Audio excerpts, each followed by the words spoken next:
sifooyinka hogaamiyuhu waa kuma waxay yiraahdaan waxa laga rabaa inuu yahay credibility qof lagu kalsoonaan karo kalsooni in qofka lagu qabi karo mishtaqiya kalsooni in qofka lagu qabi karo ayay sheegeen waayo qofka haddii kalsooni lagu qabo oo la aamino qalid oo ku hogaamin kara balse laakiin qof aan waxa weeyaan adeecsanayn oo aadan aaminsanayn oo aad waxa weeyaan aadan hogaamiye u adeegsanayn si kasta oo wadada khayrka ah ku wado therefore you can heal him marka waxa la yiraahdaa credibility-ga maxaa sabab waxa la yiraahdaa laba shay sabab mid waxa silent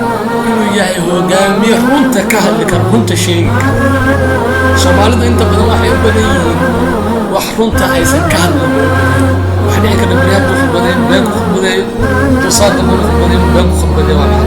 sidoo kale waxayna wax u baahannahay telephone qof aamina baa looga baahan yahay door in lagu credibility waayo Nabi alayhi salaatu wasalaam inta risaalada iyo waxa weeye lagu soo dejin waxay u yaqaaneen carabti صادق امين بو يقان صادق الامين بو يقان وشيغي هذا داعه وامين ولذلك النبي محمد عليه الصلاه والسلام credibility bulshadiisa ku dhaxlahaa sidaas la rabo marka in bulshadaada aad kalsooni iyo credibility iyo mishtaaqiyad ku leedahay sidoo kale nabi maxamed عليه الصلاه والسلام waxa uu noo sheegay الله سبحانه وتعالى نبي محمد عليه الصلاة والسلام نو شيء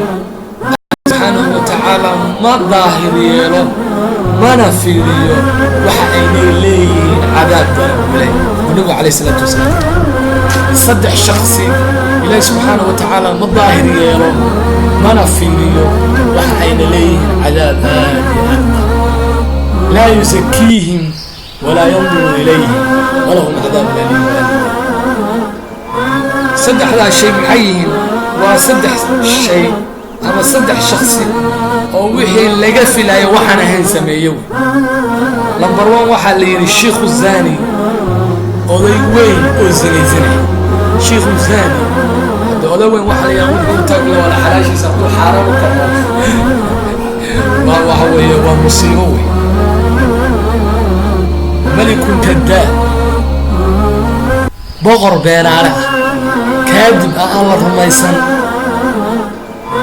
وحياله وكجرا إلهي سبحانه وتعالى ما لنت يوم القيامة الله داهر يلين الله فيرين عذاب درنا واللي وعلى سبحانه وتعالى سيدوك لو يري عين مستكبر وحما هيستهدن كبريا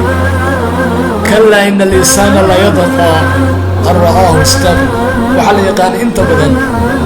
قفك مركو هانتي سلطاني العق هلا قفك النوال يقان ايوا وحويان والو رفض لكن قفا وحبها انسان عاين المستكبر حدنا اسكبرنا يا وإله سبحانه وتعالى وكمد يعي دادك عمالنت يوم القيامة ولا داهن يلي لنا فيرنين عذاب درنا والي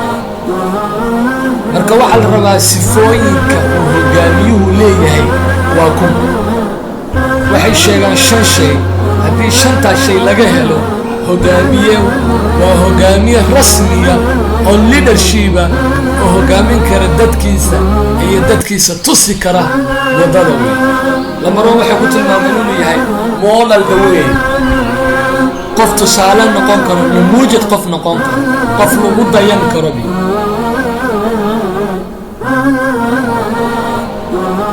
waxa la yiri afcaashada maamada waxay afcaashada ayaa ka codbeen hadalka marka waxa weeye the role model the way qofna muujid lagu dayanayo number 1 bikuma sidoo kale value qof qayim bulshada dhexdiisa ku leh Nabi Muhammad alayhi salatu wasalaam waxa layso diray inaan dhamaysto akhlaaqda dhamaysto akhlaaq sidoo kale waxyaalaha ay sheegaan waxa ka mid ah inspire qof dadka goobaabin karo oo hogaamin karo oo waxa weeyaan saadir professional ah kala sidoo kale waxyaalaha ay sheegaan waxa ka mid ah challenge the process qof ogolaanaya in noloshii waxa way challenge kare waxa inta badan waxa dhacda maamulka ama managementiga inuu qofku budgetka iyo waxa isku waafajiyo laakiin leadership waxa la challenge process in waxa way u ogolaan karo inuu hogaamiyaal soo saaro sida nabi maxamed alayhi salaatu wasalaam u soo saaray hogaamiyaal qabsaday dhammaan dalkoodan fishikuuduna oo ahaa sidee dadka diinta ku gaarsan sidee dadka aakhiro uga celina naarta oo jannada ugu gelina fishikaas soo kale waxa la yeeshay surge of opportunity qofku inuu abuuro oo uu raadiyo fursad waxa la yiri laba fursad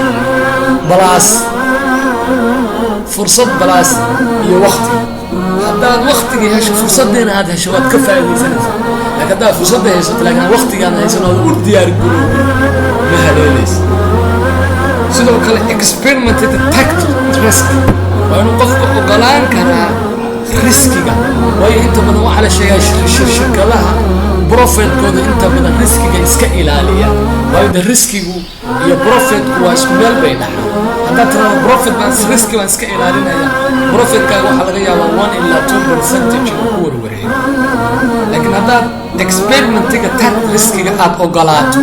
waxaa dhici karta faa'iido badan inaad ka hesho haddii Soomaalidu ku maamaahi jireen barti yaqaan bari uma korodho